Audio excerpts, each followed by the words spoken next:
Yo, what's going on everyone? It's Brian with DrinkABeerandPlayAGame. And although Halloween is over, you all know how much I love my horror games. And this one is a long time coming. I am of course talking about Friday the 13th for the NES. Does it deserve all the hate it gets? Let's find out.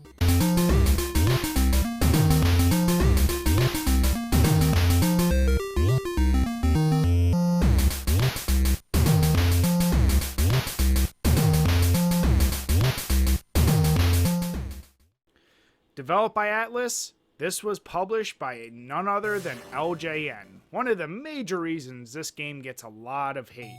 It was released in February of 1989, exclusively for the NES. The plot is fairly simple, and I'm actually going to rip it straight from the game manual. It's a pretty typical summer at Crystal Lake. There's a group of happy children staying in the camp. You and your 6 camp counselor friends are watching over the kids while enjoying the lake and the wilderness. The days are bright and sunny, the nights are cool and clear, and Jason is on a rampage. It's up to you to stop him, but it's not going to be easy. You must first fight your way through forests filled with man-eating wolves, caves covered with blood-sucking bats, and hordes of mindless zombies everywhere you turn.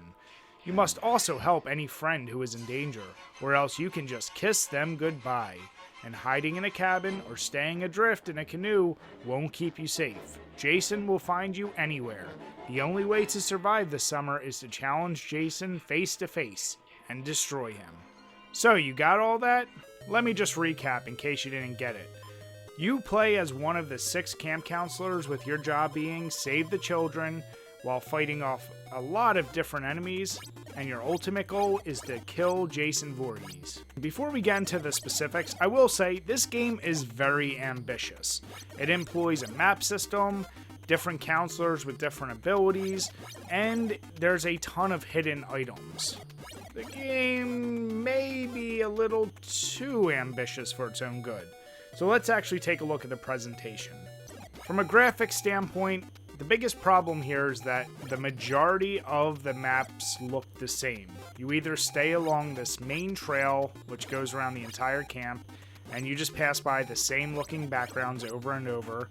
You can go through the forest, and you can go through the cave, so they give you some variety there. But then you're also going to spend a lot of time in these cabins. Now you have large cabins and small cabins. The biggest difference being you can get lost a whole lot easier in the big cabins.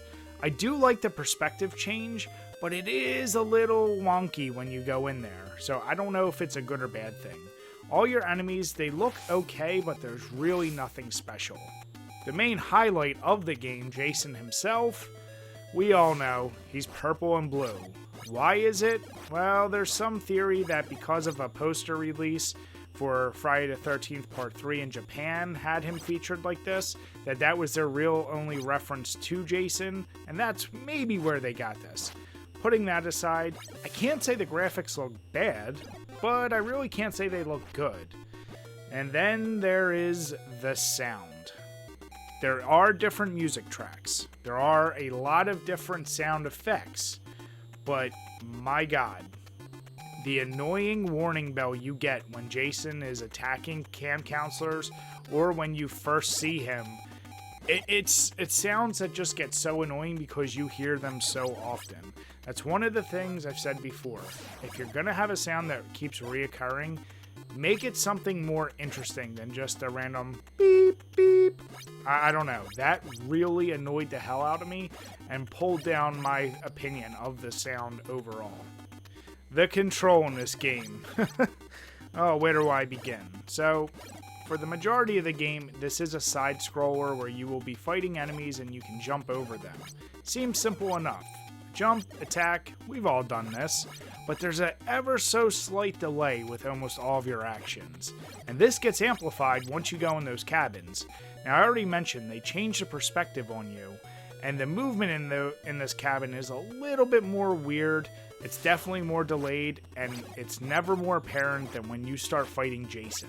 When he comes in for the attack, you have to dodge, and you achieve this dodge by holding down on the D-pad and hitting left or right.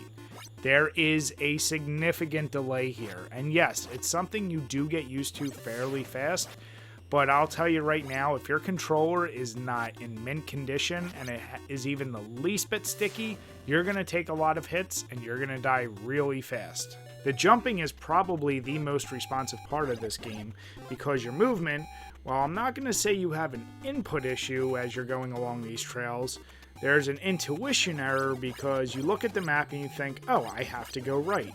Let me walk right. However, you soon figure out that the way the controls are laid out for that map is a counterclockwise and clockwise direction.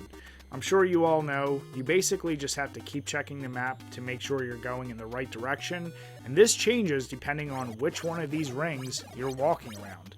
So if you're going around the lake, it's going to be different than the main path itself.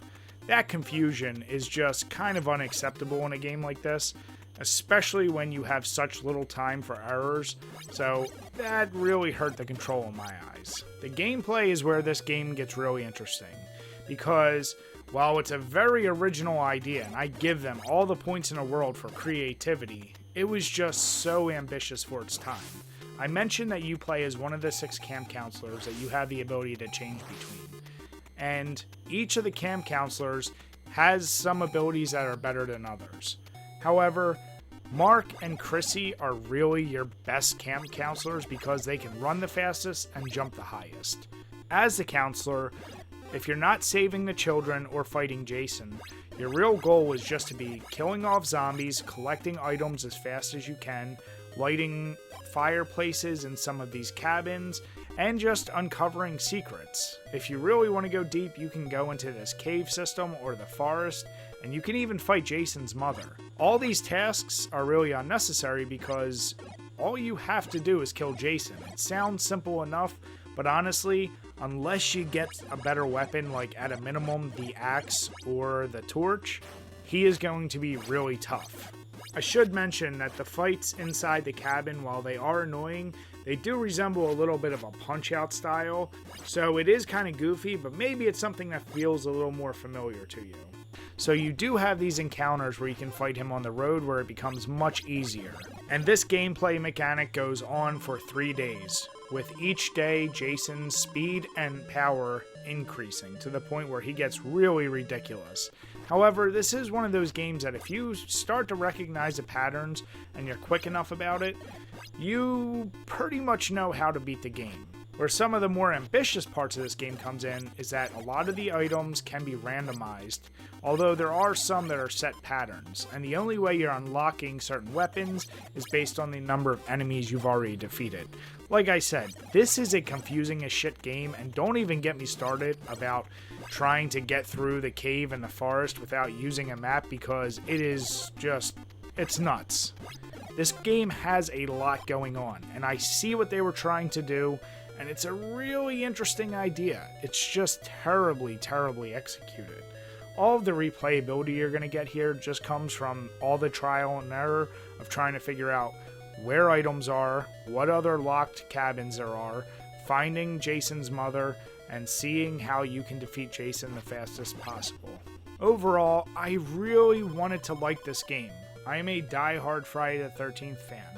And even as a kid, the few times I played it, I just thought maybe I really suck. And although that still could be true, the fact remains that this game is just a little too tough for its own good. The randomness of some of the items and the annoyance and tediousness of fighting Jason really just wears on you.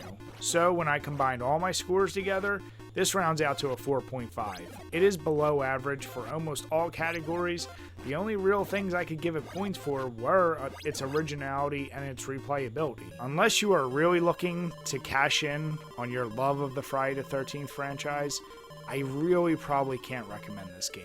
When it comes to beer pairing, I looked around and I settled on the Crystal Lake Brewing Company with their Boathouse Reserve Barrel-Aged Imperial Stout. This bad boy comes in at 10.5% and packs all the flavor of an Imperial Stout that you would want. You got chocolate, you got roasted malts, you got coffee, and it just tastes delicious. I really wanted to give you something with a little more alcohol to get you over the annoyance of just trying to navigate through this game. So if you can, grab yourself a bottle, sit down, and try and enjoy this game. But remember to drink your beers and play your games responsibly. As always, guys, thanks for checking out this video, and if you enjoyed it, make sure you give us a thumbs up, leave some comments, or better yet, why not subscribe? Till next time, guys, cheers.